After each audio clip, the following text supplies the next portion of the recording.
Semper Idem by Jack London. Dr. Bicknell was in a remarkably gracious mood. Through a minor accident, a slight bit of carelessness, that was all, a man who might have pulled through had died the preceding night.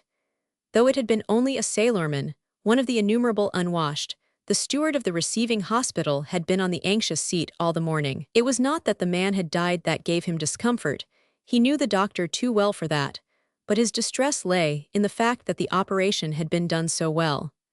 One of the most delicate in surgery, it had been as successful as it was clever and audacious. All had then depended upon the treatment, the nurses, the steward. And the man had died. Nothing much, a bit of carelessness, yet enough to bring the professional wrath of Dr. Bicknell about his ears, and to perturb the working of the staff and nurses for 24 hours to come. But as already stated, the doctor was in a remarkably gracious mood. When informed by the steward, in fear and trembling of the man's unexpected takeoff, his lips did not so much as form one syllable of censure. Nay, they were so pursed that snatches of ragtime floated softly from them, to be broken only by a pleasant query after the health of the other's eldest born. The steward, deeming it impossible that he could have caught the gist of the case, repeated it. Yes, yes, Dr. Bicknell said impatiently. I understand, but how about Semper Idem? Is he ready to leave? Yes, they're helping him dress now, the steward answered, passing on to the round of his duties, content that peace still reigned within the iodine-saturated walls. It was Semper Idem's recovery which had so fully compensated Dr. Bicknell for the loss of the sailorman. Lives were to him as nothing, the unpleasant but inevitable incidents of the profession, but cases were everything. People who knew him were prone to brand him a butcher, but his colleagues were at one in the belief that a bolder, and yet a more capable man never stood over the table. He was not an imaginative man. He did not possess, and hence had no tolerance for emotion. His nature was accurate, precise, scientific. Men were to him no more than pawns, without individuality or personal value. But as cases it was different. The more broken a man was, the more precarious his grip on life, the greater his significance in the eyes of Dr. Bicknell. He would as readily forsake a poet laureate suffering from a common accident for a nameless, mangled vagrant who defied every law of life by refusing to die, as would a child forsake a Punch and Judy for a circus. So it had been in the case of Semper Idem. The mystery of the man had not appealed to him, nor had his silence and the veiled romance which the yellow reporters had so sensationally and so fruitlessly exploited in divers Sunday editions. But Semper Idem's throat had been cut. That was the point.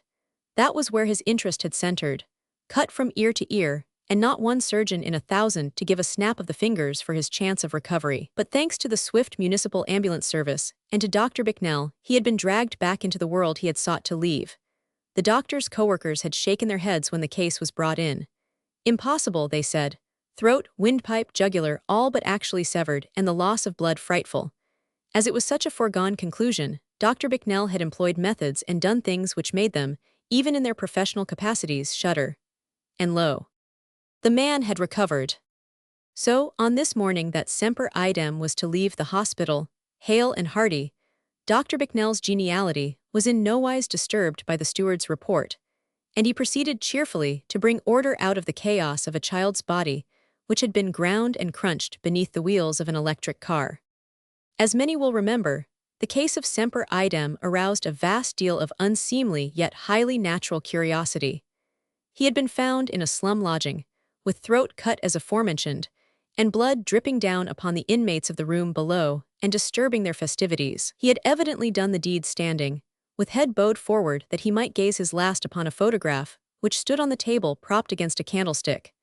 It was this attitude which had made it possible for Dr. Bicknell to save him. So terrific had been the sweep of the razor that had he had his head thrown back, as he should have done to have accomplished the act properly, with his neck stretched and the elastic vascular walls distended, he would have of a certainty well-nigh decapitated himself. At the hospital, during all the time he traveled the repugnant road back to life, not a word had left his lips. Nor could anything be learned of him by the sleuths detailed by the chief of police. Nobody knew him, nor had ever seen or heard of him before. He was strictly, uniquely of the present. His clothes and surroundings were those of the lowest laborer, his hands the hands of a gentleman.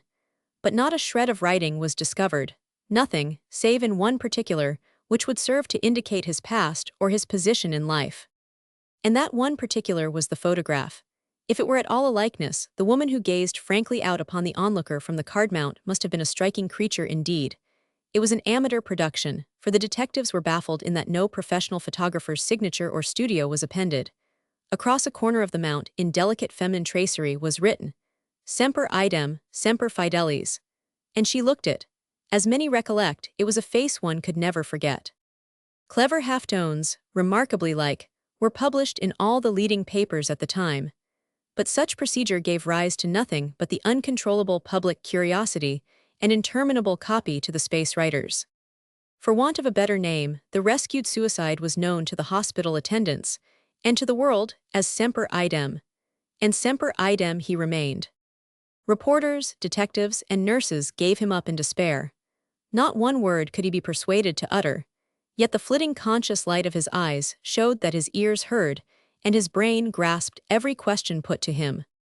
But this mystery and romance played no part in Dr. Bicknell's interest when he paused in the office to have a parting word with his patient. He, the doctor, had performed a prodigy in the matter of this man, done what was virtually unprecedented in the annals of surgery.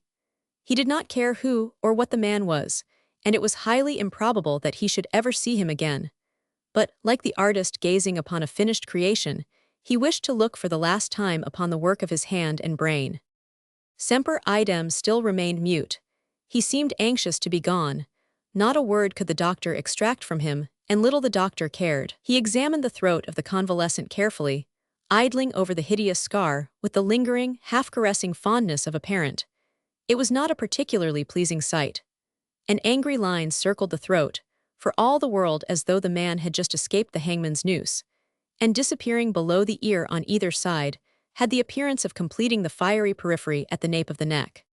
Maintaining his dogged silence, yielding to the other's examination, in much the manner of a leashed lion, Semper Idem betrayed only his desire to drop from out of the public eye. Well, I'll not keep you, Dr. Bicknell finally said, laying a hand on the man's shoulder and stealing a last glance at his own handiwork.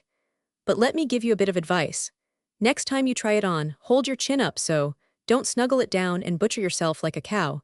Neatness and dispatch, you know, neatness and dispatch. Semper Idem's eyes flashed in token that he heard, and a moment later the hospital door swung to on his heel. It was a busy day for Dr. Bicknell, and the afternoon was well along when he lighted a cigar preparatory to leaving the table upon which it seemed the sufferers almost clamored to be laid. But the last one, an old rag picker with a broken shoulder blade, had been disposed of, and the first fragrant smoke wreaths had begun to curl about his head, when the gong of a hurrying ambulance came through the open window from the street, followed by the inevitable entry of the stretcher with its ghastly freight. Lay it on the table, the doctor directed, turning for a moment to place his cigar in safety. What is it? Suicide throat cut, responded one of the stretcher bearers. Down on Morgan Alley. Little hope, I think, sir, he's most gone. Well, I'll give him a look anyway. He leaned over the man at the moment when the quick made its last faint flutter and succumbed. It's Semper Idem come back again, the steward said. Aye, replied Dr. Bicknell, and gone again. No bungling this time. Properly done, upon my life, sir, properly done. Took my advice to the letter. I'm not required here. Take it along to the morgue. Dr. Bicknell secured his cigar and relighted it. That, he said between the puffs, looking at the steward, that evens up for the one you lost last night.